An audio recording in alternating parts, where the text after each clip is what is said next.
হঠাৎ করে খুব মিষ্টি খেতে ইচ্ছে করছে, অথচ বাড়িতে কিন্তু মিষ্টি নেই। এই পরিস্থিতিতে সুজি, দুধ, চিনি থাকলেই কিন্তু কেল্লাফতে। এই মিষ্টিটা আপনি বাড়িতে খুব ঝটপট বানিয়ে ফেলতে পারবেন। বানানো যেমন সহজ, খেতে তেমনই ভালো লাগে। একটা বাটি, মাঝারি মাপের বাটি মেপে এক বাটি নিয়ে নিয়েছি সুজি, আর নিয়েছি 10টা আমন্ড। যদি আপনার হাতের কাছে কাজু থাকে আপনি কাজুও নিতে পারেন। আমন্ড আর সুজিটাকে ভালো করে প্রথমে গ্রাইন্ড করে নেব, যাতে একটা মসৃণ পাউডার তৈরি হয়ে যায়। সুজি মোটা দানার হোক বা সরু দানার কোনো প্রবলেম নেই, কারণ এটাকে গ্রাইন্ড করতে হবে। গ্রাইন্ড করে খুব মসৃণ একটা পাউডার প্রথমে বানিয়ে নিয়েছি। যে বাটি মেপে সুজি নিয়েছি সে বাটিরই এক বাটি প্রথমে নিয়ে নিয়েছি ঈষদুষ্ণ দুধ। দুধটাকে হালকা একটু গরম করে নেবেন, তারপরই ব্যবহার করবেন। ফ্রিজে রাখা দুধ কিন্তু ব্যবহার করবেন না। এবার যে মসৃণ পাউডারটা তৈরি করেছি সেটা একটা বড় বাটির মধ্যে নিয়ে নিলাম। নিয়ে যে দুধটা নিয়েছি সেই দুধটা অল্প অল্প করে দিয়ে প্রথমে সুজিটার সাথে ভালো মতো মাখিয়ে নেব। দুধটা যেহেতু ঈষদুষ্ণ দুধ, সেই জন্য সুজি কিন্তু খুব তাড়াতাড়ি দুধটাকে অ্যাবজর্ব করবে এবং ফুলে কিন্তু দ্বিগুণ হয়ে যাবে। অল্প অল্প করে সুজির মধ্যে দুধটা দিয়ে সুজিটাকে ভালো করে প্রথমে মাখিয়ে নিচ্ছি। এই সুজির ব্যাটারটা তৈরি করতে আমার প্রায় 1.5 বাটি মতো দুধ লেগেছে। এক বাটি সুজির জন্য 1.5 বাটি দুধ। এক বাটি দুধ প্রথমে পুরোটা দিয়ে দিলাম, দিয়ে ভালো মতো মিশিয়ে নিয়ে 10 মিনিটের জন্য সুজিটাকে রেস্টে রেখে দেবো। এতে করে সুজি টাইট হয়ে যাবে, ফুলে ডাবল হয়ে যাবে, সব কিছু কিন্তু খুব ভালো মতো মিশে যাবে। এবার সুজিটা যতক্ষণ রেস্টে থাকছে কিছুটা চিনিকে আমরা ক্যারামেলাইজ করে নেব। এই মিষ্টিটা নিজেরা যেরকম ঝটপট বানিয়ে খেতে পারেন, তেমনি অতিথি আপ্যায়নেও কিন্তু দিতে পারেন। হঠাৎ করে বাড়িতে আসে অতিথির জন্য কিন্তু এটা বানাতে পারেন, খেয়ে আপনার প্রশংসাই করবে।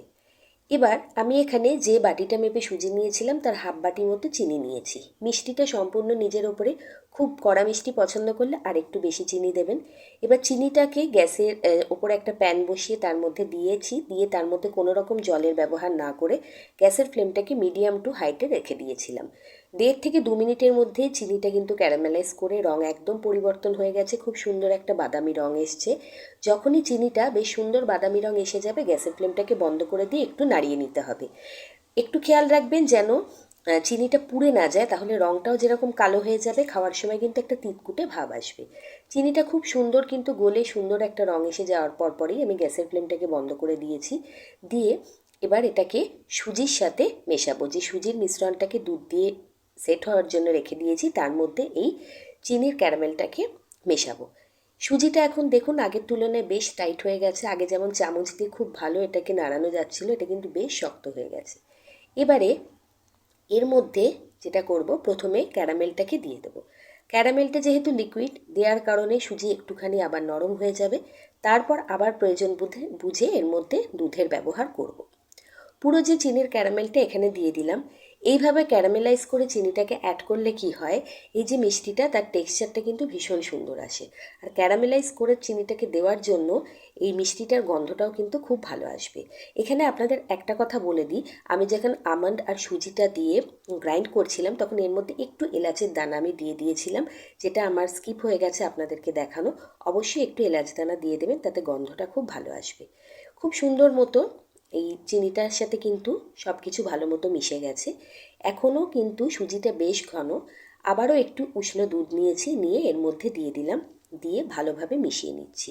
মেশানোর সময় দেখবেন চিনিটা যেহেতু আমরা এইভাবে পুড়িয়ে নিয়ে অ্যাড করেছি, সেই জন্য কিন্তু মিক্স করার সময় প্রথমে একটু দানা দানা লাগবে, কিন্তু সমানে নাড়াতে নাড়াতে কিন্তু সেই দানাগুলো গলে যাবে, সুন্দর মতো কিন্তু একটা মসৃণ পেস্ট তৈরি হয়ে যাবে।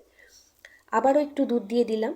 এই রকম করে 1.5 বাটি মতো দুধ কিন্তু আমি এখানে দিয়েছি, দিয়ে খুব সুন্দর মতো মসৃণ মতো একটা ব্যাটার কিন্তু সুজির আমি বানিয়ে নিয়েছি। একদম মসৃণ একটা ব্যাটার বানাবেন, তাতে কিন্তু যে মিষ্টিটা তৈরি হবে সেটা পারফেক্ট তৈরি হবে। যদি মনে হয় একটু দানা দানা রয়ে গেছে তাহলে এটাকে বেশি একটু ভালো মতো ফেটিয়ে নেবেন, তাহলে কিন্তু সব দানাগুলো খুব সুন্দর মতো মিশে যাবে।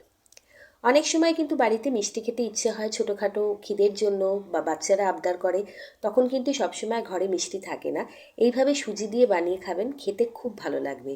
কোনো রকম অনুষ্ঠানেও বাড়িতে বানাতে পারেন। সামনেই রাখি পূর্ণিমা আসছে, তার জন্য কিন্তু এটা বানাতে পারেন। খুব সহজ সরল একটা রান্না, খেতে আপনাদের সবার খুব ভালো লাগবে। একটুখানি দুধ বেঁচে গেছে, কিন্তু সেই দুধটা আর আমার লাগবে না। বেশি দুধ কিন্তু এখানে দেওয়া যাবে না, এর বেশি। তাহলে যদি ব্যাটারটা লিকুইড হয়ে যায় তাহলে কিন্তু এটা প্যানে লেগে যাবে। একটু ঘনর ওপরে কিন্তু সুজির ব্যাটারটা বানাতে হবে। শেষ পর্যায়ে এসে এক চুটকি আমি এর মধ্যে বেকিং সোডা দিয়ে দিলাম। তাতে মিষ্টিটার মধ্যে একটা জালি ভাব তৈরি হবে, খাওয়ার সময় খুব ভালো লাগবে। এবার একটা ডিরেকশানে ভালো মতো নাড়িয়ে নিলাম। এখন ব্যাটারের ঘনত্বটা দেখুন, একদম কিন্তু পাতলা নয়, একটু ঘনর ওপরে ব্যাটারটা রেডি হয়েছে। এবার চলুন চলে যাই গ্যাসের কাছে। একটা ননস্টিক তাওয়াকে আমি গরম হতে বসিয়ে দিয়েছি এবং তার মধ্যে দিয়ে দিয়েছি খুব সামান্য পরিমাণে তেল। ডুবো তেলে তো ভাজার কোনো প্রয়োজনই নেই, অল্প তেলেই কিন্তু এটা খুব ভালো মতো ভাজা হয়ে যাবে। গ্যাসের ফ্লেমটা মিডিয়াম টু হাইতে রেখে হাতায় করে ব্যাটার নিয়ে দিয়ে দিচ্ছি। আমি যেহেতু এখানে একটা বড় প্যান নিয়েছি, অনায়াসে এখানে আমি 4টে এরকম মিষ্টি সেট করতে পারবো, সেই জন্য 4 হাতা মতো ব্যাটার দিয়ে আলাদা আলাদা করে মিষ্টি বানিয়ে নিচ্ছি। আর যখন এই ব্যাটারটা দেবেন না, এর ঘনত্বটা এমন থাকবে যে এটা কিন্তু নিজেই খুব সুন্দর চারিদিকে ছড়িয়ে গোল একটা আকার নিয়ে সেট হয়ে যাবে। এরপর এর ওপরে আমি একটুখানি সাদা তিল দেব। হাতের কাছে তিল থাকলে আমি বলবো অবশ্যই দেবেন, তিলটা স্কিপ করবেন না। খাওয়ার সময় তিলটা যখন মুখে আসবে খুব ভালো একটা স্বাদ আসবে, একটা গন্ধ আসবে।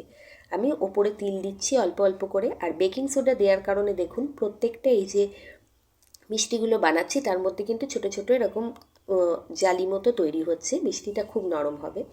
তিল দিয়ে দিলাম, দিয়ে প্রথমে নাড়াচাড়া করব না, যখন মিষ্টিটা সুন্দর মতো ভাজা হয়ে যাবে এটা কিন্তু নিজেই প্যানটাকে ছেড়ে দেবে। মিনিট খানেক এটাকে একদমই নাড়াচাড়া করবেন না, ঘুরিয়ে ফিরিয়ে তেলটা চারিদিক দিয়ে দিয়ে আমি ভেজে নিচ্ছি। মিনিট দেড়েক মতো হয়ে গেছে ভাজা। এবার দেখুন প্রত্যেকটা মিষ্টি কিন্তু জায়গা থেকে সুন্দর মতো সরে যাচ্ছে। ওপরের দিকটাকেও আপনি ওলট পালট করে ভেজে নিতে পারেন। এবার দেখুন খুব সুন্দর জালিদার মিষ্টি কিন্তু তৈরি হয়েছে। এটা ভাজা খেতে ভীষণ ভালো লাগে। সুজির একটা ক্রাঞ্চ আছে, ভেতরে কিন্তু চিনিকে ক্যারামেলাইজ করে দেওয়া আছে, চিনির একটা হালকা অন্যরকম গন্ধ আছে।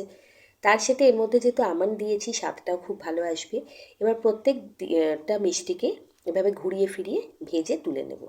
এইভাবে প্রত্যেকটাকেই আমি প্রথমে রেডি করে নিচ্ছি। দেখুন মিষ্টিগুলো প্রত্যেক কটাই ভাজা হয়ে গেছে। আর যেহেতু এটা ভাজা মিষ্টি, এটা কিন্তু ফ্রিজে রেখে অনায়াসে আপনারা 2-3 দিন খেতে পারেন, বাইরেও রেখে খেতে পারেন। বাইরে থাকলে একদিন এটা ভালো থাকবে, 1 থেকে 2 দিন, আর ফ্রিজে রাখলে 2-3 দিন অনায়াসে খেতে পারবেন। খুব ভালো লাগে, টাটকা টাটকা খেলে তো ভীষণ ভালো থাকে। এবার এই মিষ্টিটাকে আরেকটু ভালো সুন্দর সুস্বাদু করার জন্য আমি এর ওপরে সামান্য একটুখানি চিনির রস দেব। তার জন্য এখানে 3-4 চামচ মতো চিনি নিয়েছি, কারণ এমনিতেই এটা যথেষ্ট মিষ্টি দিয়েই তৈরি করা, বেশি চিনির প্রয়োজন পড়বে না। বা চিনির শিরা বানানোর জন্য অল্প একটু চিনি দিয়ে তার মধ্যে একটুখানি জল দিয়েছি, দিয়ে ফুটিয়ে নেব। 1 তার 2 তার কোনো রকম তার তৈরি হবে এরকম কিন্তু চিনির শিরা বানাবো না, চিনির একটা রস বানিয়ে নেব যেটা একটু চিটচিটে হবে সেরকম। আর মিষ্টিগুলো কিন্তু চিনির রসের মধ্যে ডুবিয়ে রাখবেন না, কারণ এটা যেহেতু শুধুমাত্র সুজি দিয়ে বানানো, তাহলে কিন্তু গলে যাবে। রসটাকে ওপর থেকে ঢেলে দেবো। আমি হাতে একটু চিনির এই রসটা নিয়ে দেখলাম একটু চিটচিটে ভাব এসছে। গ্যাসের ফ্লেমটাকে এখন বন্ধ করে দিচ্ছি, দিয়ে একটু ঠান্ডা করে নেব। তারপরে হালকা গরম থাকা অবস্থাতেই এই মিষ্টিগুলোর ওপরে কিন্তু চামচে করে দিয়ে দেবো।